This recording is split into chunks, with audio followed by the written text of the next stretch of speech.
mi gbogbo ọmọ kóòtù òjíire ẹ kú déédé àsìkò yìí, ẹ káalẹ́, ẹ káàárọ̀, ẹ káàsán according to the time tá a bá bá yín. Wọ́n ní bọ́mọdé bá kọyán àná àwọn àgbàlagbà á sì fìtàn balẹ̀. Kì í wá ṣe bọ́mọdé ní kọyán àná mọ́ báyìí, àgbàlagbà tó bá kọyán àná àwọn ọmọdé náà gbàtàn wọ́n á fìtàn balẹ̀. Wọ́n sì ní ọmọ àtiró tó bá ra ẹsẹ̀ bàtà kan fún ìyá ẹ̀ wálé ọ̀rọ̀ ló fẹ́ gbọ́, gbólóhùn ló ń retí. Obìnrin tó bá na ọmọ ọkọ ẹ̀ ibi tá a ti fẹ́ lọ fẹ́ mọ̀ díẹ̀. Ọ̀rọ̀ yìí ẹ̀ tí ì gbọ́ nǹkan kan, ẹ̀ tí ì rí nǹkan kan. Ṣùgbọ́n láàrin orílẹ̀-èdè Yorùbá, pàápàá jùlọ láàrin àwọn gómìnà tí ń bẹ nílẹ̀ Yorùbá, mélòó ló ti kọsẹ̀ lára Aṣíwájú Bọ́lá Ahmed Tinubu? Ẹ padà kẹ́ẹ̀sì lọ́wọ́ tán, ǹjẹ́ mélòó nínú àwọn tilẹ̀ Fúlàní lọ́hùn-ún ló kọsẹ̀ lára ẹ̀? Bọ́lá Tinubu tún ti gbé gbóná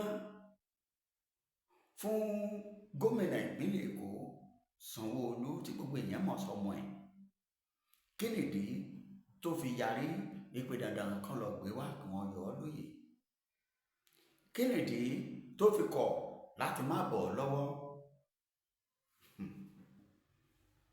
Kí wá nìdí gan táwọn ọmọ Èkó indigenes àti elite gbogbo wọn pátápátá tí wọ́n fi yarí pé àwọn ò ní gbà, àwọn ò sì ní fẹ́ Tinubu yọ padà síbi ó ti wá, tí wọ́n fi ìtàn bọ́lẹ̀, tí wọ́n fi tú gbogbo àwọn àṣírí ńlá kan tí ó yẹ kí wọ́n tú. Mo fi sọ yí pé gbogbo nǹkan tí ẹ̀dá bá ń ṣe láyé yìí máa kíyèsí. Ohun tí bàbá wa Ọbáfẹ́mi Awólọ́wọ̀ ṣe lẹ̀, ìpìlẹ̀ tó fi lélẹ̀ làwọn pòfẹ́sọ̀ Bánjí Akíntóyè ń kọ́lé lé lórí, tí wọ́n sì ń pe mú olóyè Sunday Adéyẹmọ lọ́wọ́ pé ọ̀yá máa tẹ̀lé mi. Báyìí náà ṣe ń ṣe tí gbogbo ẹ̀ sì ń lọ bó ṣe yẹ kó lọ, tá a sì retí òmìnira wa. Ṣùgbọ́n irú ìpìlẹ̀ wo lẹ́yìn tẹ́ ẹ wà nípò òṣèlú lónìí tẹ́ ẹ ń fi lélẹ̀? Ṣé ìpìlẹ̀ tó bá dọ̀la tá a lè ké sí àwọn ọmọ yín pé tó nǹkan táwọn bàbá yín ṣe lẹ̀ rí o, ẹ̀yin náà ẹ wá jẹ́ ń bẹ̀? Sanwó-Olú ti kọ́wọ́ báyìí bí mo ṣe bá yín sọ̀rọ̀ yìí, látàrí bíbọ̀ wíwá tí Aṣíwájú wá sílùú Èkó láti wá kọmíṣọ̀nà. Ǹjẹ́ kí ló fàdí ọ̀rọ̀? Ẹ bá gbogbo ẹ̀ pàdé nínú àwọn fídíò tí mò ń gbé bọ̀ yìí. Ẹ wá farabalẹ̀ wò ó, ṣó yẹ kó rí bẹ́ẹ̀? Ẹ wá gbọ́ gbogbo àwọn àṣírí tí ó yẹ kó hàn sí àwa. Ẹ gbọ́ àṣírí tí ó yẹ kó hàn sáwa aráàlú tó ń bẹ láàrin àwọn olóṣèlú. Gbogbo pẹpẹ òun náà túlẹ̀. Àmọ́ bẹ́ẹ̀ ṣe ń gbọ́ ẹ máa dé kí gbogbo ẹ̀yin ìran Yorùbá sì máa gbàgbọ́ kẹ́tì máa kọ́lẹ̀ pé orílẹ̀-èdè Yorùbá ní kẹsà fún wa nìkan. Tẹ́ ẹ bá sì kíyèsí ẹ ti mọ àwọn ọ̀rọ̀ kọ̀ọ̀kan tí mo máa ń sọ yìí pé Èkó fẹ́ dàbí ìlú tí ó fẹ́ bá ara Yorùbá ṣe. Ṣùgbọ́n ewúrẹ́ ò sọ pé wọn ò bá àgùntàn ṣe. Àgùntàn ló ní ìyá àwọn òbí wẹ́rẹ́ kò bí dúdú. Báwo ni wọ́n ṣe máa ṣe? Ṣèyí Mákindé ti ń níṣù pẹ̀lú Tinubu, lóòótọ́ àwọn ìṣọ̀mọ ẹgbẹ́ kan náà. Sanwó-Olú pàpà. Dàpọ̀ Abíọ́dún kọ́. Báwo ni tàwọn Oyèbánjí ṣe máa jẹ́? Ẹ má jẹ́ ń gbà yín lásìkò. Ẹ jẹ́ ń tara ṣàṣà kí gbé yín débi àwọn fídíò yìí. wọ́n tó padà wá ká tó wá ṣanálísìs ẹ̀ díẹ̀díẹ̀ pé orílẹ̀-èdè Yorùbá ṣé kìí ṣe ọgbọ́n táwọn aráabí yìí ń dá kọ́wọ́ ká má lè bá a ṣẹ́tù, ṣùgbọ́n kí gbogbo ẹ̀yin gómìnà kó yé yín pé pàṣẹ tá a fi nàyálé ń bẹ lájà fún ìyàwó. Tí Tinubu bá lè kàbùkùn lọ́wọ́ Sanwó-Olú, tí Sanwó-Olú lè kàbùkùn lọ́wọ́ Tinubu, ẹ̀yin tẹ́ ẹ kù lẹ́yìn ẹ jẹ́ nǹkan kan. Ọ̀yá bá ń fohùn sí fídíò yìí nínú ilé. Ẹ kọ́kọ́ wo bí Tinubu bó ṣe kọ̀ láti bọ́ Sanwó-Olú lọ́wọ́. Bẹ́ẹ̀ bá ti kó ń bẹ̀ kẹ́ ẹ wá gbọ́ gbólóhùn tí àwọn ọmọ Èkó tán fi ránṣẹ́ sí wípé kó fi léyìí kó fi ṣọ̀rọ̀ àjìjà. Òun rèé ẹ̀ ṣó níbẹ̀.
President Bola Ahmed Tinubu PBAT.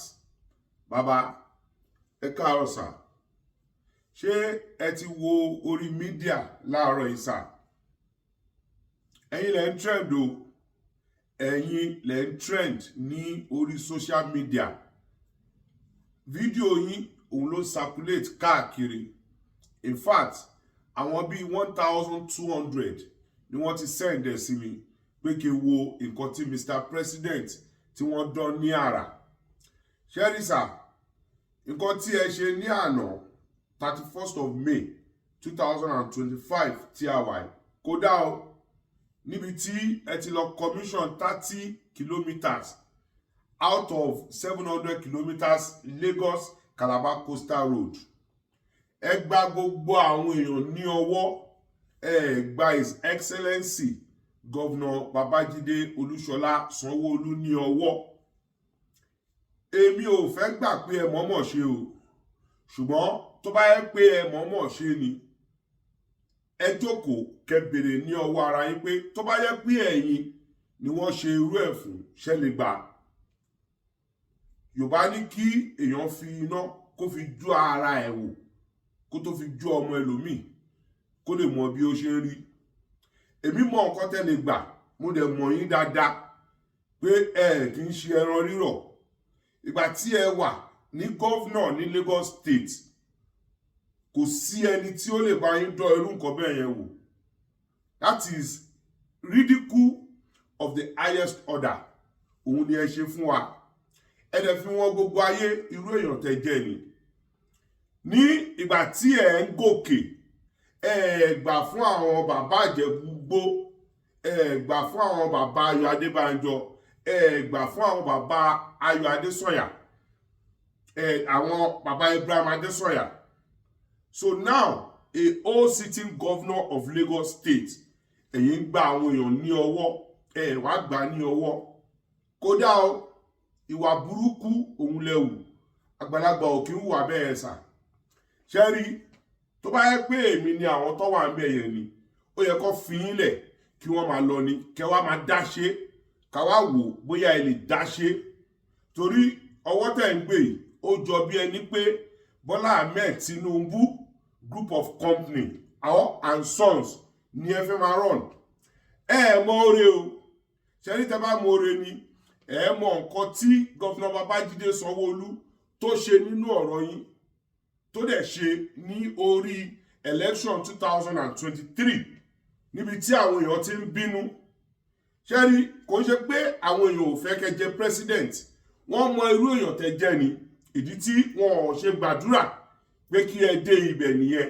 ọmọ títí yín ọmọ yín tó jẹ́ pride yín tó yẹ kí ẹ̀yin máa gbé ní arúgẹ tó yẹ kẹ́ tí ẹ kẹ́ fi ọwọ́ kọ lọ́rùn pé this is my pride tó yẹ kẹ́ win election ní ibi tí àwọn èèyàn tiẹ̀ ti fẹ́ gbọ́ta rárá èmi mọ wàhálà tí èmi ṣe pẹ̀lú Honorable Táyọ̀ Àyìndé ní orí election 2023 tí a sùn gọ́vnà Sanwó-Olú ò sùn ẹ mọ́ lóore fún wọn o nǹkan tẹ́ ṣe yẹn kò dáa ẹ̀yin nǹkan tí ẹ̀yin lẹ bọ́ sí orí national TV tẹ́ sọ pé odindi sitting president ó ń sunkún níbi tí ẹ ti pògèdè èmi ló kàn yẹn kò ń ṣe nǹkan tó gbé yín wọlé àwọn èèyàn kò wà pitiful fún yín ni ìdí tí wọ́n ṣe dìbò fún yín nìyẹn number 1 ní inú Nàìjíríà Lagos State ni ẹ̀yin wá fo ọwọ́ ẹ̀ fò kọjá ara yín lẹ ṣe ṣe yẹ̀yẹ́ ẹ̀ ń tú ìdí yín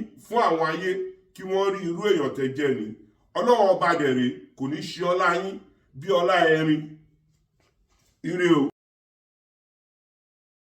ẹ káàbọ̀ padà ṣé ẹ ti gbọ́ ni mo fi sọ ṣáájú pé ọmọ àti ìlú tó bá ra ẹsẹ̀ bàtà kan fún ìyá ẹ̀ ọ̀rọ̀ ló fẹ́ gbọ́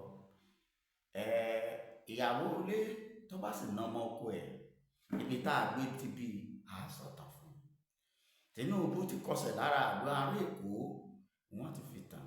wọ́n ti fi tàn lọ́lẹ̀ fún àmọ́ bó ti hùn kó rí mo ti sọ ọ́ kí sánmà funfun tó dúdú máa wà ń bẹ̀ orílẹ̀-èdè Yorùbá a máa débẹ̀ á tún pàdé ó dàbọ̀.